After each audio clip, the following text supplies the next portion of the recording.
राधे राधे दोस्तों। आज हम पढ़ते हैं हिंदी क्लास 9th की हिंदी व्याकरण।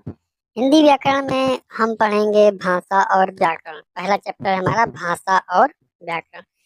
तो दोस्तों, भाषा और व्याकरण होता क्या है, भाषा किसे कहते हैं, व्याकरण क्या होता है, इस सभी की परिभाषा को हम बारीकी से समझेंगे और अच्छे से समझेंगे, जबरदस्त तरीके से समझेंगे। तो बने रहिए हमारे साथ।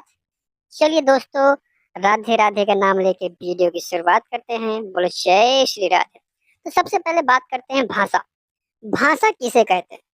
तो भाषा वह साधन है जिसके द्वारा मनुष्य अपने विचार, भाव और अनुभव को दूसरे तक पहुंचाता है, उसे भाषा कहते हैं। इन्हीं कहने का मतलब, कोई व्यक्ति यदि अपने विचार, भाव और अनुभव को जिस माध्यम से पहुंचाता है या जिस साधन से पहुंचाता है दूसरों तक, उसे हम भाषा कहते हैं। ठीक है, समझ में आया? यानी कि कोई भी व्यक्ति अपने मन के भाव, विचार को जिस साधन के माध्यम से पहुंचाता है, उसे हम भाषा कहते हैं। भाषा कई तरीके की होती है, जैसे हिंदी, अंग्रेजी, संस्कृत, उर्दू, भोजपुरी, तमिल, गुजराती, मराठी, इस तरीके से बहुत सारी भाषा होती हैं। ठीक है, भाषा जो होती है हमारी, ये एक विचार को व्यक्त करने के लिए होती है। ठीक है, नेक्स्ट समझते हैं हम व्याकरण। व्याकरण किसे कहते हैं? व्याकरण को इंग्लिश में बोलते हैं ग्रामर। ग्रामर यानी कि व्याकरण क्या होता है, व्याकरण को कहते क्या? तो भाषा को शुद्ध, सुबोध और सुंदर रूप में बोलने और लिखने का नियम व्याकरण कहलाता है। कहने का मतलब दोस्तों, किसी भाषा को जब हम शुद्ध बोलते हैं, जिस माध्यम से हम शुद्ध बोलते हैं, जिस माध्यम से हम शुद्ध लिखते हैं, जिस माध्यम से हम शुद्ध समझते हैं, उस नियम को हम व्याकरण कहते हैं। ठीक है, यदि जैसे मैं बोल दूं आई एम खाइंग, यू आर पीइंग, तो ये एक इंग्लिश भाषा है, लेकिन सटीक भाषा नहीं, इसमें ग्रामर का उपयोग नहीं है, इसमें व्याकरण का उपयोग नहीं है। जब तक इसे आप सही तरीके से नहीं बोलते हैं, सही तरीके से नहीं लिखते हैं, तब तक वो एक सही सेंटेंस, भाषा का रूप धारण नहीं करता है। तो कहने का मतलब, किसी भी भाषा को शुद्ध बोलना, शुद्ध लिखना, शुद्ध समझना, ये व्याकरण कहलाता है। जैसे मैं खाना खाता हूँ, मैं खाई खा लूं, तो ये सही सेंटेंस नहीं है। मैं खाना खाता हूँ सही शब्द है, इसमें व्याकरण का सही तरीके से उपयोग किया गया है। जैसे व्याकरण में संज्ञा, सर्वनाम, विशेषण, क्रिया इत्यादि शब्द आते हैं। ठीक है, समझ में आ गया? तो चलिए अब नेक्स्ट बात कर लेते हैं हम शब्द की। शब्द किसे कहते हैं? शब्द यानी कि वर्ड। शब्द को इंग्लिश में हम क्या बोलते हैं? वर्ड। शब्द की परिभाषा क्या होती है कि अर्थबोधक ध्वनियों का समूह शब्द कहलाता है। अर्थबोधक ध्वनियों का समूह शब्द कहलाता है। यानी अर्थबोधक क्या होता है कि जिस ध्वनि में अर्थ निकले, जिस शब्द का अर्थ निकले, उसे सॉरी जिस ध्वनि का अर्थ निकले, उसे हम शब्द कहते हैं। सिंपल सी भाषा में अक्षरों के मेल को शब्द कहते हैं।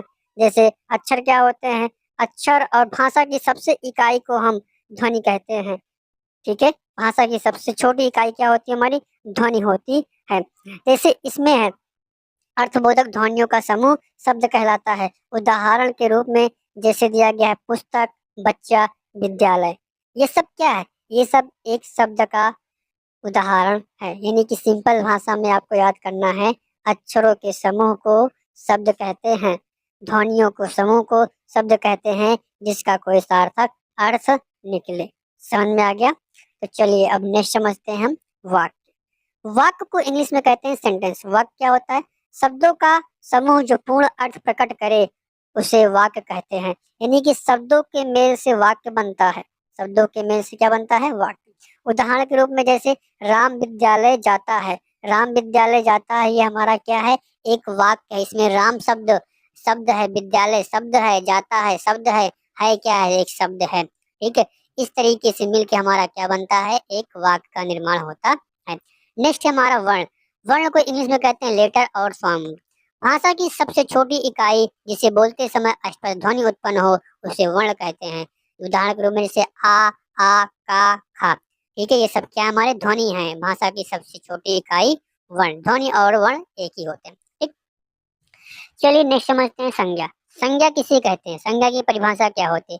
किसी व्यक्ति, वस्तु, स्थान, जाति या भाव के नाम को संज्ञा कहते हैं।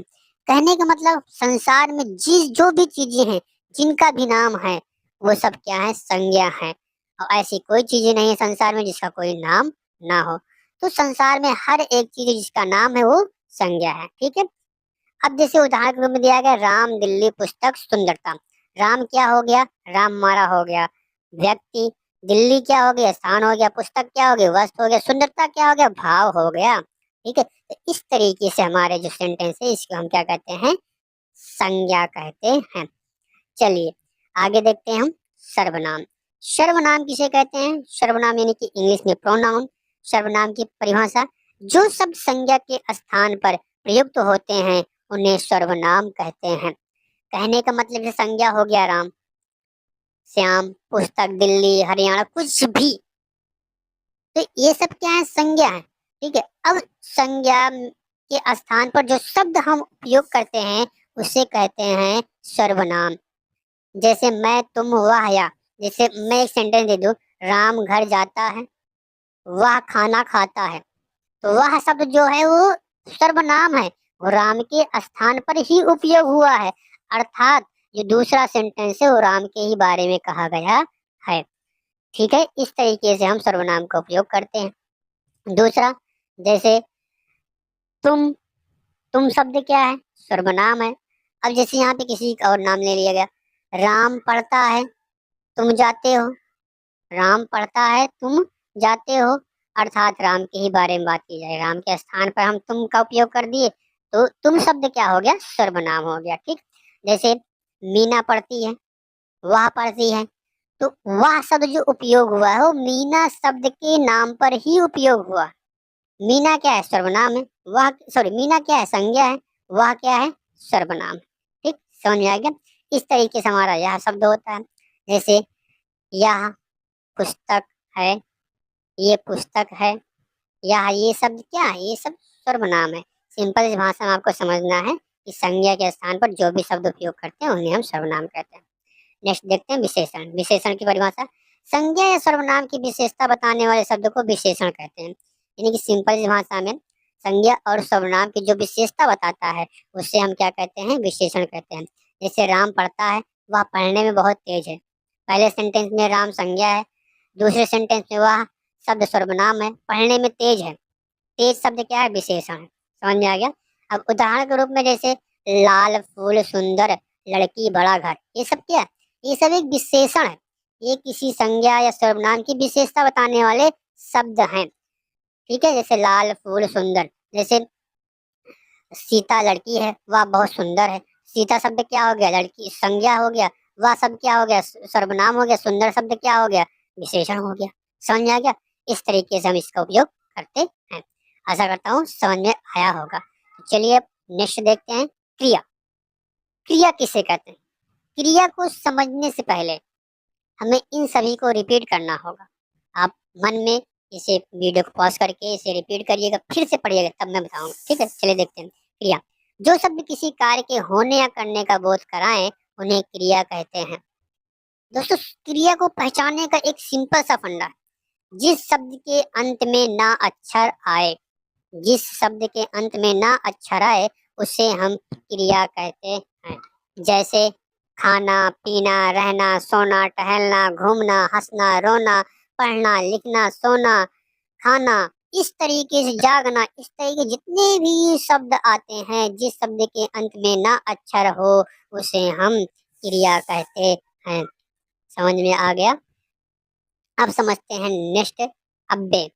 अब्बे किसे कहते हैं? वे शब्द जो ना तो लिंग, वचन, पुरुष आदि के अनुसार बदलते हैं, अब्बे कहलाते हैं। कहने का मतलब वे शब्द जो ना तो लिंग, वचन, पुरुष आदि के अनुसार बदलते हैं उन्हें हम अब्बे कहलाते हैं। नहीं, ना वो लिंग के अनुसार बदले, ना वचन के अनुसार बदले, ना पुरुष के अनुसार बदले, उसे हम क्या कहते हैं? अब्बे कहते हैं। जैसे वह पढ़ने में तेज है लेकिन वो बहुत आलसी है। लेकिन शब्द जुड़ गया। अब लेकिन शब्द जो जुड़ा है ये किसी लिंग वचन को व्यक्त नहीं करता। ठीक है। लेकिन जैसे हो गया, क्योंकि हो गया, यदि हो गया, और हो गया, ये शब्द क्या कहलाते हैं? हमारे अब्बे कहलाते हैं। सिंपल भाषा में कहने का मतलब जो दो सेंटेंस यानी दो वाक्य को जोड़ने वाले शब्द को हम अव्यय कहते हैं। ठीक, चलिए दोस्तों अब हम समझते हैं अभ्यास। अभ्यास अभ्यास में सबसे पहला चीज है, पहला परिभाषाएं लिखिए।